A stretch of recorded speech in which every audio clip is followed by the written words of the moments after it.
Sa iba pang balita, mga pulis na mapapatunayang gumagamit ng ilegal na droga sasampahan ng kaso ng pambansang pulisya.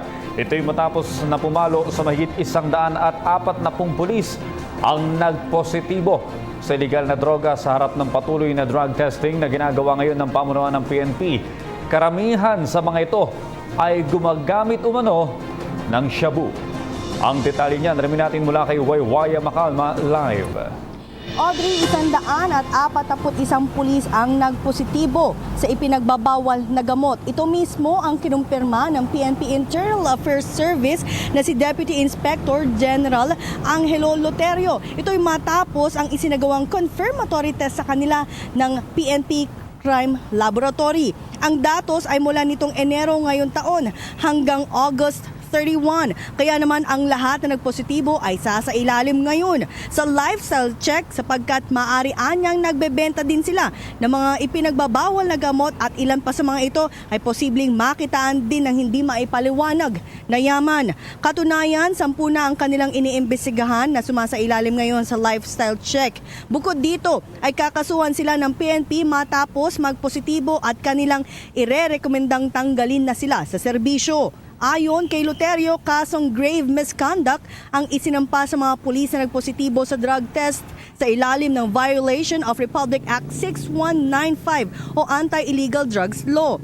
Pinakamarami pa rin na nagpositibo ay ang mga ranggong Police Officer 1 o PO1 na nasa 57 habang ang pinakamataas naman na ranggo ay Police Chief Inspector. At samantala, umabot naman sa 1,039 ang mga nasasawing drug personalities sa Oplan Double Barrel ng Philippine National Police habang nasa higit 15,000 na ang mga naaresto at higit 600,000 na ang sumukong drug users at pushers sa buong bansa nitong July 1 hanggang September 7 kaninang alas 6 ng umaga. Samantala, sa sunod-sunod naman ng mga bomb threats matapos nga ang Davao Blast ay pinulong naman ngayon ng PNP Supervisory Office for Security and Investigation Agencies o SOSYA. Ito'y dahil nais silang ilatag muli sa kanila ang mga dapat gawin oras na makatanggap sila ng mga bomb threat sa kanilang lugar. Ayon kay Police Senior Superintendent Jose Mario Espino, ang acting chief ng PNP SOSYA, na paalahanan ng mga security managers para paigtiin pa nila ang kanilang seguridad. Lalo't kadalasan na hindi natin inaasahan o mapipigilan ng mga pagsabog sa mga establishmento. Ito'y kahit na wala namang credible threat dito sa Metro Manila.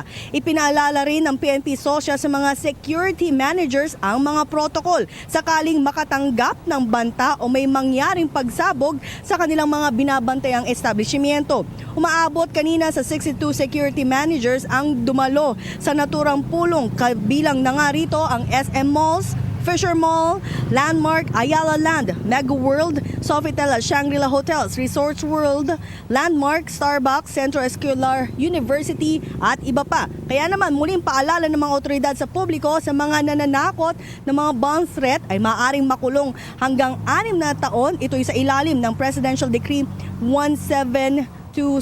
At so far, Audrey, sa talangan ng NCRPO matapos nga ang Davao incident ay 5 na ang kanilang natatanggap ng mga bomb threat at ilan nga dito ay mga universidad at isa nga kahapon sa Makati City Hall. At para sa PTV News, ako si Waywaya Macalma.